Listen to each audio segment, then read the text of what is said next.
नमस्कार, छायाज रेसिपीजमध्ये आज आपण दोन वेगवेगळ्या चटपटीत आणि मस्त रेसिपीज बनवतोय। बनवूया पहिली रेसिपी। इथे मी कढई घेतली आहे, यामध्ये 1 कप तांदळाचं पीठ घ्यायचं आहे। त्याच कपाने मोजून इथे मी 1 कप पाणी घेतलं आहे। थोडं पाणी घालत जायचं आहे आणि हे मिक्स करत जायचं आहे। एकत्र मला किती पाणी लागलं ते मी तुला शेवटी सांगते। तर इथे मी सुरुवातीला अर्धा कप पाणी घातलं, सगळं अर्धा कप आधी पाणी घातलं होतं आणि ते आणखी अर्धा कप, तर असं 1 कप पाणी घातलं आहे। अजूनही हे घट्ट आहे, तिथे मी आणखी अर्धा कप पाणी यामध्ये घातलं। तर आतापर्यंत यामध्ये मी 1.5 कप पाणी घातलं। सगळं छान मिक्स करायचं आहे, स्मूथ असं पीठ तयार करून घ्यायचं आहे। सगळ्या गुठळ्या काढून घ्यायच्या आहेत। तर हे पीठ असं आहे पहा, आणि 1 कप तांदळाच्या पिठासाठी मला इथे 1.5 कप पाणी लागलं आहे। आता कढई गॅसवरती ठेवायची आहे, गॅसची फ्लेम मंद ठेवायची आणि हे सतत असं आपल्याला ढवळत राहायचं आहे। यामध्ये चवीप्रमाणे मीठ घालायचं आहे।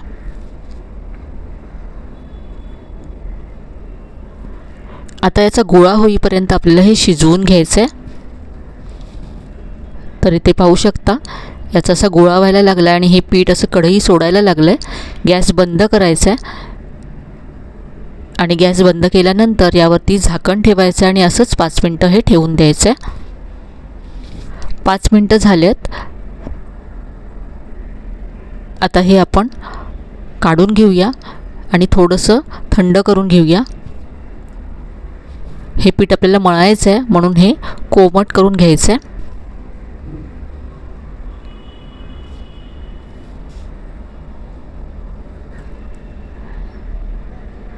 हे पीठ आता कोमट झालं आहे। यामध्ये आता पुढचं साहित्य घालूया। तर इथे मी बारीक चिरलेला कांदा घातला, बारीक चिरलेला कढीपत्ता घातला आहे, किसलेलं आलं घातलं, हिरवी मिरची घातली आहे। यानंतर इथे मी 2 मध्यम आकाराचे बटाटे शिजवून सोलून ठेवले होते, किसून घेतलेत, हे यामध्ये घालायचेत। इथे आता 1 कप तांदळाच्या पिठासाठी 2 मध्यम आकाराचे बटाटे घ्यायचेत। बटाटा जर मोठा असेल तर एकच घेतला तरी चालेल। किसून घेतल्यामुळे पिठामध्ये बटाटा व्यवस्थित असा मिक्स होतो, सगळीकडे एकसारखा मिक्स होतो। तुम्हाला जर बटाटा नसेल घालायचा तर तुम्ही स्किप करू शकता, पण बटाट्यामुळे चव खूप छान येते रेसिपीला।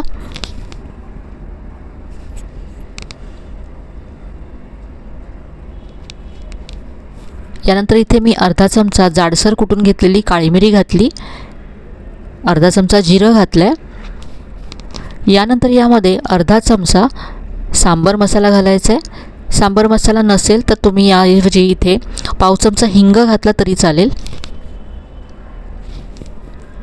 आता यामध्ये आपण बटाटा घातला आहे, त्यामुळे बटाट्यापुरतं इथे आणखी थोडंसं मीठ मी घालते। याबरोबरच यामध्ये चवीप्रमाणे मी लाल तिखट घालते। यानंतर भरपूर बारीक चिरलेली कोथिंबीर घालायची आहे आणि आता सगळं छान एकजीव करायचं आहे।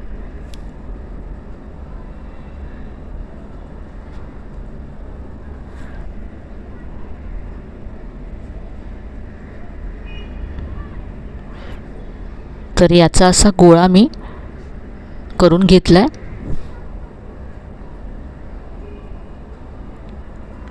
आता हाताला पाणी लावायचं आहे आणि याचे वडे तयार करायचे आहेत। तर हे तांदळाच्या पिठाचे वडे खूपच मस्त होतात, क्रिस्पी होतात आणि यामध्ये आपण बटाटा घातला त्यामुळे चवसुद्धा खूप छान लागते। या वड्यांना आपण मेदू वड्याचा शेप देणार आहोत।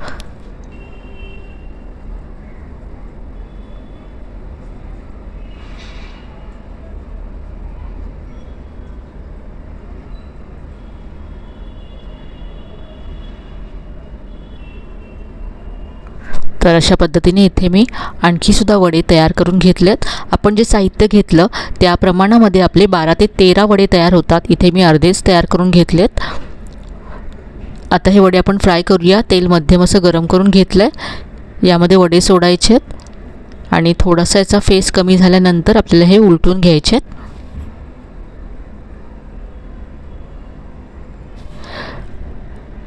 घरी असलेल्या नेहमीच्या साहित्यातून खूप मस्त असे वडे तयार होतात।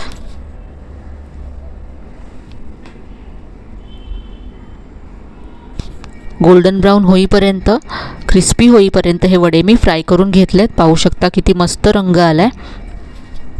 तर इथे मी सगळे वडे फ्राय केलेत. खोबऱ्याच्या चटणीबरोबर हे वडे मी इथे सर्व केलेत. तर ही होती आपली पहिली मस्त चमचमीत अशी रेसिपी. आता बनवूया दुसरी रेसिपी. इथे मी 1 वाटी तांदळाचं पीठ घेतलं आहे. यामध्ये अर्धी वाटी रवा घालायचा आहे. नेहमीचा जो उपम्याचा रवा असतो तोच इथे मी घेतला आहे. आणि अर्धी वाटी गव्हाचं पीठ घालायचं आहे. यानंतर यामध्ये चवीप्रमाणे मीठ घातलं आहे. चवीप्रमाणे लाल तिखट घालायचं आहे. किसलेलं आलं घातलं आहे. बारीक चिरलेला कढीपत्ता घालायचा यामध्ये.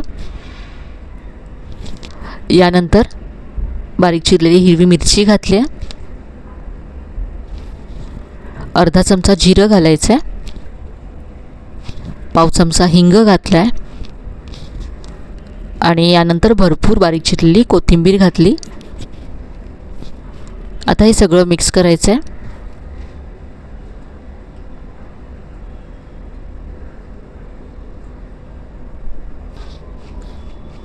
आता हे वडे छान खुसखुशीत होण्यासाठी यामध्ये तेल घालायचं आहे. तर इथे 2 चमचे तेल मी कडकडीत गरम करून घेतलं आहे. आधी चमच्याने मिक्स करायचं आहे.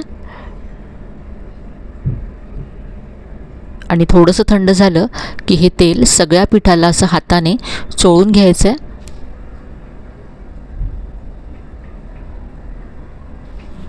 आणि आता पाणी घालून हे पीठ मळून घ्यायचं आहे. जास्त घट्टही नको आहे आणि पातळही नको आहे. तर असं सॉफ्ट पीठ मी मळून घेतलं आहे. याचे आता आपण वडे बनवणार आहोत. तर साऊथची फेमस अशी ही रेसिपी आहे. मधुर वडा आपण बनवतो आहे. तर तांदळाचं पीठ, गव्हाचं पीठ, रवा हे साहित्य तर आपल्या घरी नेहमीच उपलब्ध असतं. झटपट तुम्ही हे वडे तयार करू शकता. तर असे पातळ वडे तयार करायचे आहेत. इथे मी वडे तयार करून घेतलेत.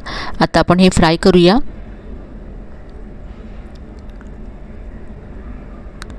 या वड्यांमध्ये मी बारीक चिरलेला कांदासुद्धा घातला होता. दोन्ही बाजूने अगदी क्रिस्पी होईपर्यंत आणि गोल्डन ब्राऊन रंग येईपर्यंत फ्राय करून घ्यायचे आहेत. तर हे आपले वडे तयार झालेत. खोबऱ्याच्या चटणीबरोबर हे वडे मी सर्व केलेत. तर आजच्या दोन्ही रेसिपी तुम्हाला नक्कीच आवडल्या असतील. यापैकी कुठली रेसिपी तुम्हाला जास्त आवडली कमेंटमध्ये नक्की कळवा. आजच्या रेसिपीज आवडल्या असतील तर व्हिडिओला लाईक करा, शेअर करा. चॅनलला अजून सबस्क्राईब केलं नसेल तर नक्की सबस्क्राईब करा. चला तर मग पुन्हा भेटूया अशाच छान छान आणि नवीन नवीन रेसिपीसह. तोपर्यंत धन्यवाद.